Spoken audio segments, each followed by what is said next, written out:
I'm Allison Jonjak, the Cranberry Outreach Specialist with the University of Wisconsin-Madison Division of Extension. These videos are the on-demand recordings of UW Extension and the Wisconsin State Cranberry Growers Association's virtual brown bag lunch series. These monthly sessions offer growers and researchers a way to share timely and relevant information.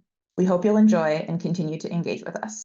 Hi, I'm Tom Lochner, the Executive Director of the Wisconsin State Cranberry Growers Association.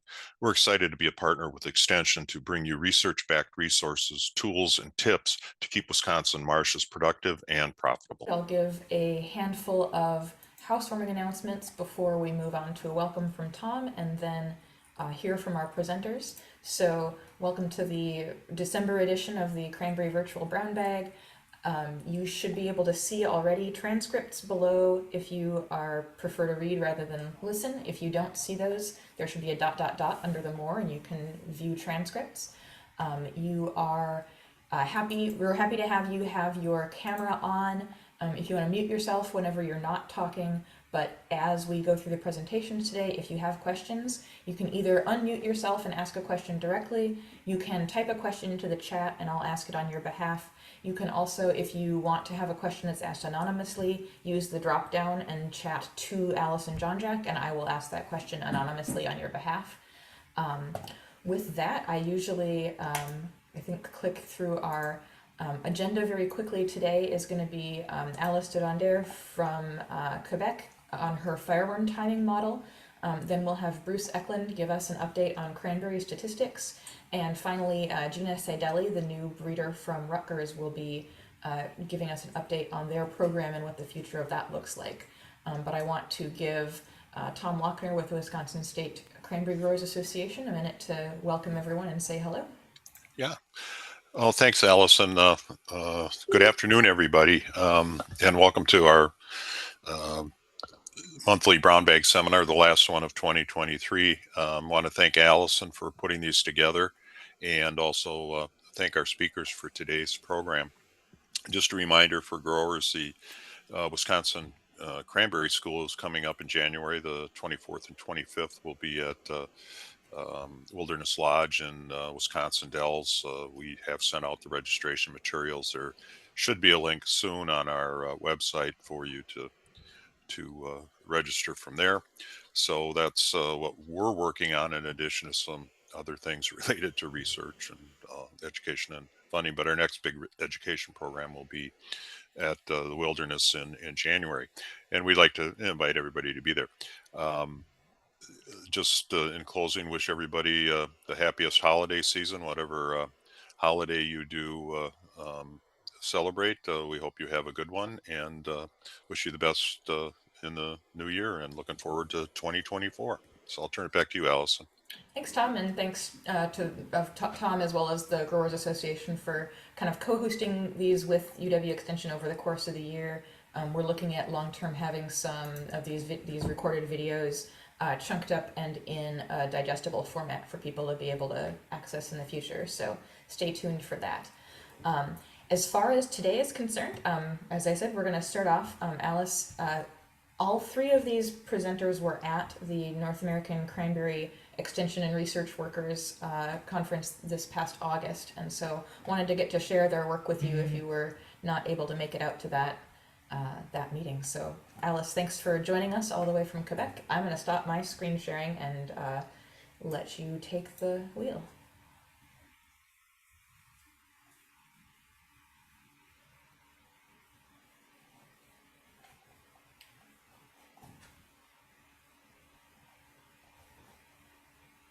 Yeah. Okay, so hi everyone. Today I'm going to talk about an interactive model that we updated in Quebec. So first of all, the Blackheaded Fireworm, I hope you're all familiar with it. It's the primary pest in Quebec.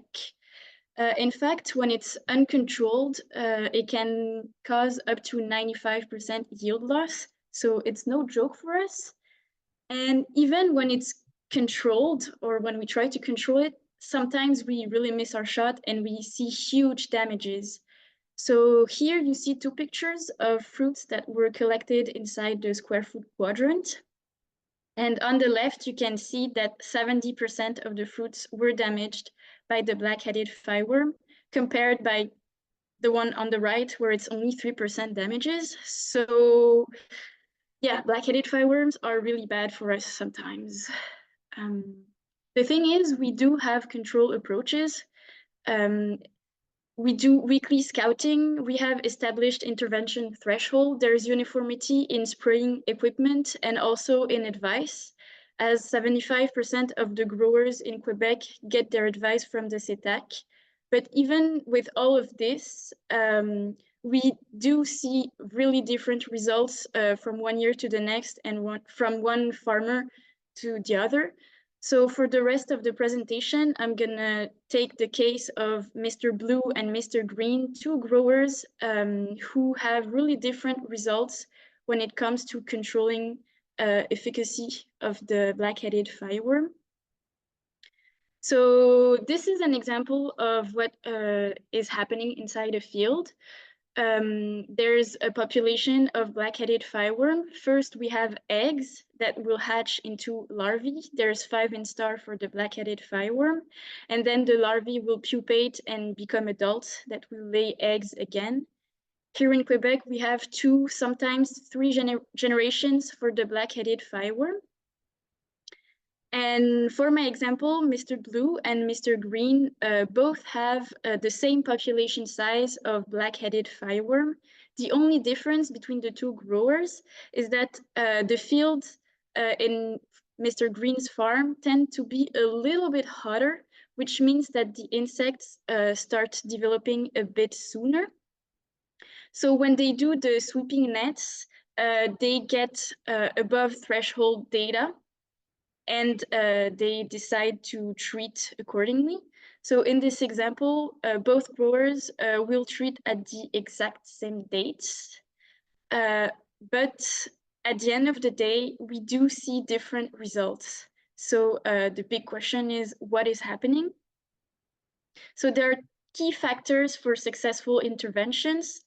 The first thing to note in my example is that the grass wasn't greener on the other side. Both farmers had the same population size. And does size matter? Well, in this case, the size of the larvae do matter when it comes to success. So 2 factors are important to take into account to measure the success of a treatment: synchronism and size. So when you treat for insects, you want to make sure you're treating at the right time to target the right size of the pest. In order to determine the life events of the insects, we use growing degree days. So there's a formula that takes into account the minimum and maximum temperature every day. And then this formula makes a graph like this with a curve. And with the curve, we can see the correlation between the temperature and the life event of the pest. So we made a model here, but we didn't reinvent the wheel. There are models that already exist. In Quebec, we have a lot of models for different pests in different crops, including the black-headed fireworm in Cranberry. But there are some issues with the model that already exists. The first one is that it takes the data from Agriculture Canada weather stations that are not very numerous and that are spread very far apart.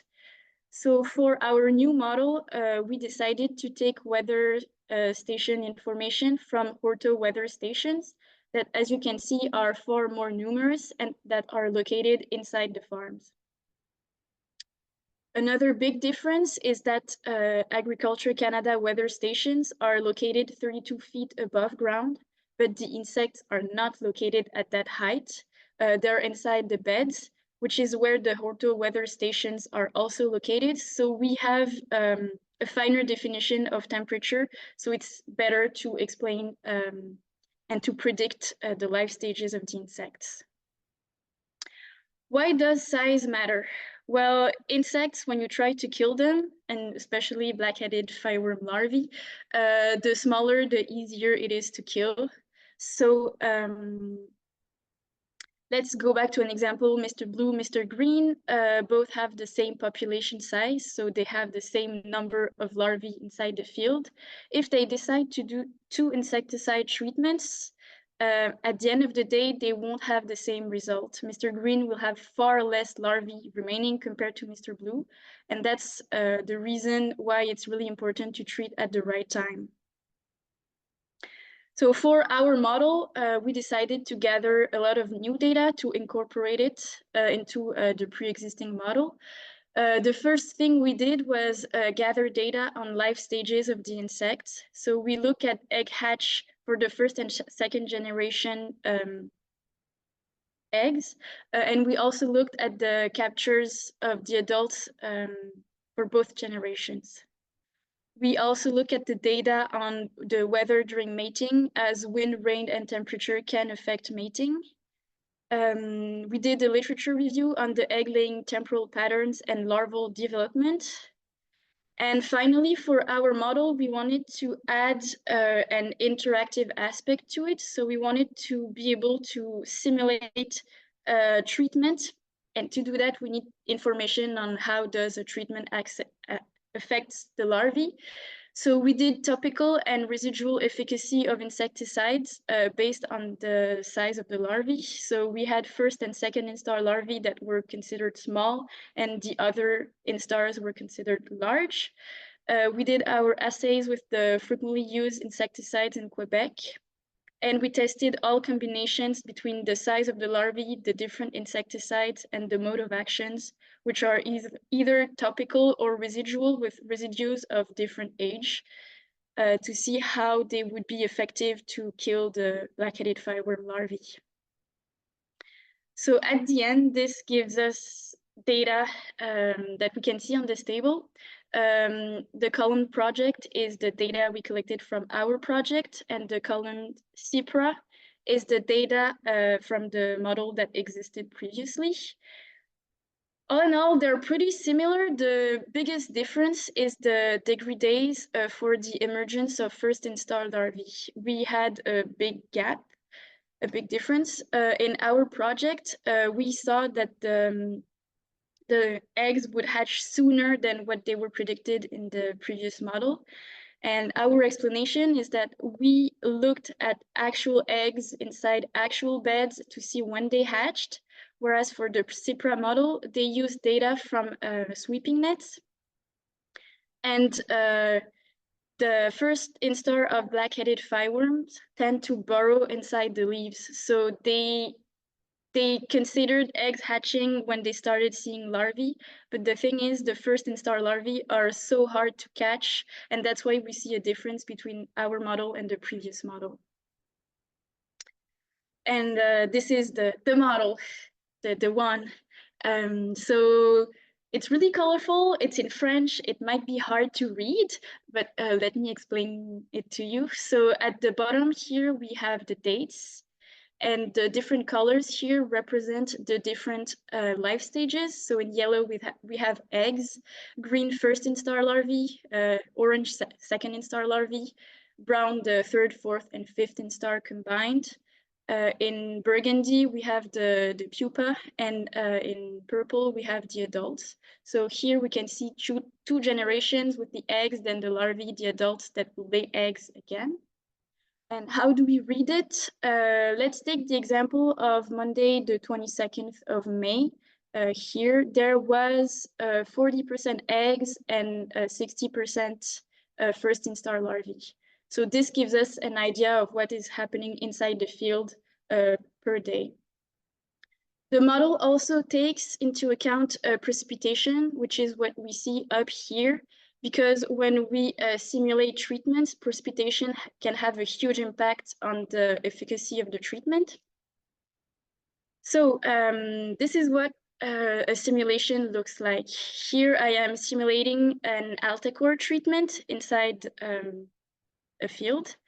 And as I move from one day to another, you can see the efficacy changes. And one thing that's really visually important here is we can see that when it's raining, the treatment doesn't work as well. So it's really a good tool to see, to determine what day would be best to treat, but it's also good to go when the season is over to go back and see the treatments you did and learn from your mistake and learn, okay, what did I do wrong and what can I do better? So yeah, that's about it. If you have any questions, I'll take them. I'd be curious while other people's questions come in, if you go back to the simulation of the model, is that live and can you choose other? Oh, it's not live. Oh, it's not live. Oh, bummer. Okay. I was afraid the internet would hate me, so I chose not to do it live. That's a very understandable, state of being. I know we have a couple new or newer chemistries that we're excited to use in the States in order to use different modes of action year after year so that we are less running the risk of resistance. And so I'm excited to see what some of those newer treatments are going to fit in. Tell me a little bit more about what you found in terms of, you were saying the first instar larvae and the eggs are fairly difficult to find, but you still see very good efficacy on first instar larvae, possibly best efficacy against them with your treatments. Is that anything to comment on in that arena?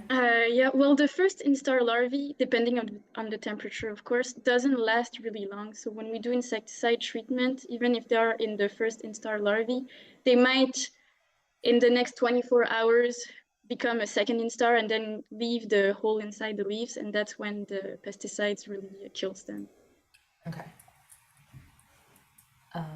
I think it's also worth of note to me that this is useful for growers with horthouse systems if you can tolerate the French, but I can look at that and see that nymphs with an E on it is probably nymphs and adults with an E in it is probably adults.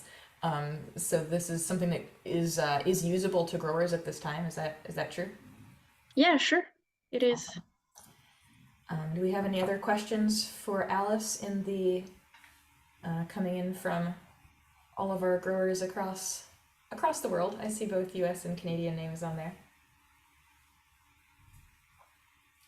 And then we'll have a few minutes at the end for questions to everyone, but fantastic. Thank you so much for sharing this work. I was excited when I first saw it, and I think that there's, while we have good tools for fireworm, as Alice mentions, being able to use them correctly is really key to success, and so staying on top of that in the changing world remains super important. Ooh, here's a question in the chat. Yes, it could also easily be translatable. That's, I kind of allude as well. That looks fairly straightforward. Do you have a chart that overlays with the treatment and outcome? Yeah, Allison, so if people want to interact with that, do you have a way to share that? I'm not sure I understand the... So do you have a chart that overlays with treatment and outcome? So like you had, basically that second chart, or your second, yeah. Yeah, well, Yeah. you can choose different treatment. You cannot do them all at once, but you can compare the efficacy from one insecticide to another. So it can help in decision making when you're not sure, in your rotation, which one is best to use next. Mm-hmm. Is there a place a grower can access this model? Should they email you? Sure, yeah, I did make some logging. I could share it to you afterwards. Sure. There's the link and there's the login and password that anyone could use. Oh, awesome. If you want to put those in the chat, or else I can email them to all of our attendees after the session. Sure, I can put them in the chat. Yeah, awesome, cool. And then I'll email them out afterward. So thank you so much. To me, this is a really useful verification tool, kind of planning tool. So I hope that growers are able to find use from it. Sure.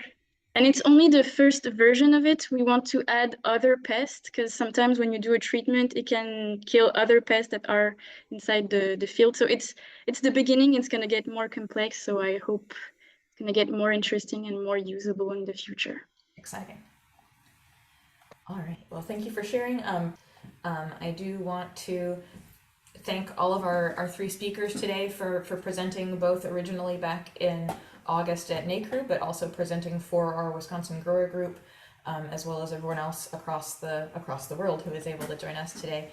For those who are able to attend our Cranberry School, again, the registration for Cranberry School on January 24th and 25th has gone out by email, and I think you'll be able to see that on the WSCGA website soon as well. Hope that everybody has a wonderful Christmas or holiday, and if you have any questions on anything, feel free to reach out pretty well anytime. Thank you, everybody.